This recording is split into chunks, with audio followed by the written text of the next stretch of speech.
When the Mac Mini M4 and Mac Mini M4 Pro first launched, many people expected the Pro version to be the obvious choice for power users and professionals, while the regular M4 would serve as a budget-friendly desktop for students, creators, and everyday consumers.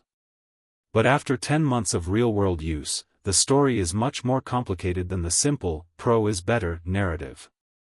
The reality is that both machines deliver a lot of overlapping performance in day-to-day workflows, making the difference between them far less dramatic than raw specifications and Apple's marketing would have you believe.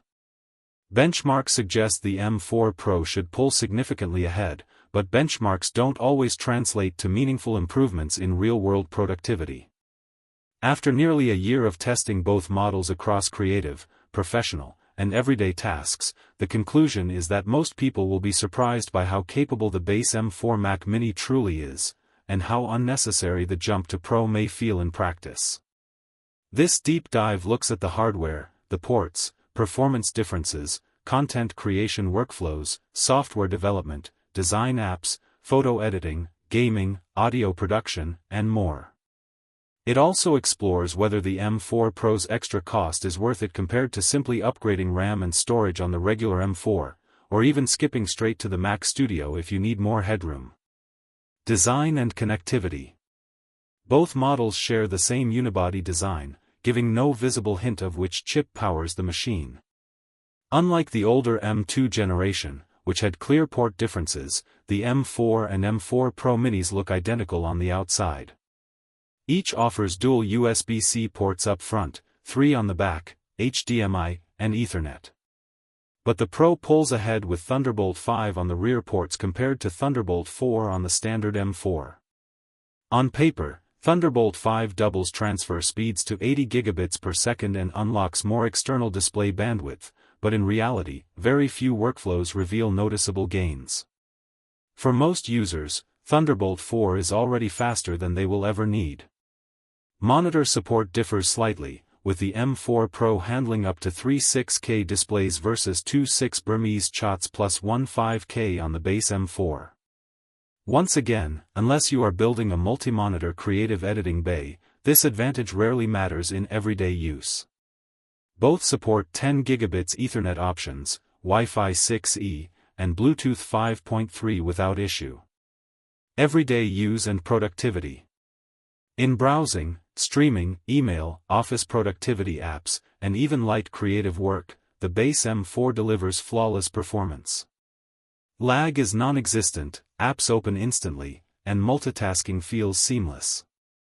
The Pro's additional cores simply don't come into play with lightweight or mid-level workloads. If your use case is browsing, spreadsheets, video calls, or casual design apps, you won't notice any difference at all. Design and photo editing. Using apps like Affinity Designer, Photoshop, or Lightroom, both machines handle edits and effects smoothly. For single projects or modest batch editing, the base M4 keeps up surprisingly well. Only when managing large raw photo libraries with heavy batch exports do memory warnings or slowdowns appear. The Pro handles these large datasets more comfortably, but the gap only emerges under sustained, resource-heavy scenarios. Software development. Developers will find the M4 entirely capable for small to medium projects. Running Docker containers, compiling React Native apps, or building typical iOS and web apps feels fast and stable. It's only when spinning up large Android Studio projects with heavy emulators or compiling massive codebases that the M4 Pro demonstrates meaningful time savings, cutting compile times by 30 to 40%. For independent or mid-scale devs, the base M4 remains more than enough. Content creation and video editing. This is where the line starts to sharpen. For simple video editing, 4K H.265 footage, light effects, and color correction, both the M4 and M4 Pro perform almost identically. Playback and scrubbing are smooth, rendering times are close, and both share the same media engine. But once you move into heavier workflows, 5.9K or 8K video, stacked effects, and GPU-heavy plugins, the base M4 begins to falter. Playback drops, effects lag, and exports slow. The M4 Pro, with its additional GPU cores and RAM options, maintains fluid performance. 3D work and GPU performance. Apps like Blender highlight the Pro's advantages more clearly. Complex 3D scenes render 1.6 to 2.3 times faster on the M4 Pro compared to the regular M4. GPU-intensive tasks like motion graphics and VFX also see smoother previews and faster export times. For professionals in 3D, motion design, or heavy video workflows, the Pro version provides measurable gains that justify the cost. Audio production. For music production or podcast editing, both machines work well. But with complex projects full of layered effects and heavy processing chains, the M4 Pro saves time with faster rendering and smoother playback. For small to mid projects, the M4 works fine. For large professional studios, the Pro is the safer pick. Gaming. Neither machine is designed for gaming, but both handle casual or indie titles smoothly.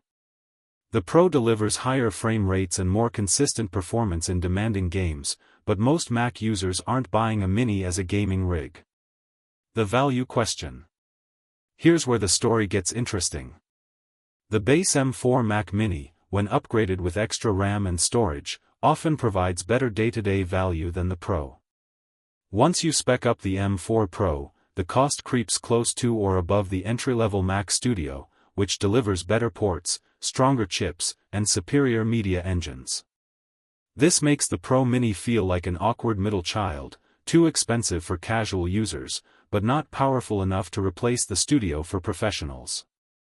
Final verdict after 10 months. For most people, the Mac Mini M4 is all you need. It's fast, reliable, future-proof, and more affordable. If you regularly work with complex 3D models, massive video projects, or enterprise-scale development, the Pro's extra horsepower will pay off, but if your workflow only occasionally pushes limits, you may be better served by investing in extra RAM and storage on the base model. And if you truly need more muscle, the Mac Studio is a more logical step up than the Pro Mini. After 10 months of use, the conclusion is clear: the Mac Mini M4 surprises with just how capable it is, while the M4 Pro feels harder to recommend unless you have very specific GPU-heavy needs.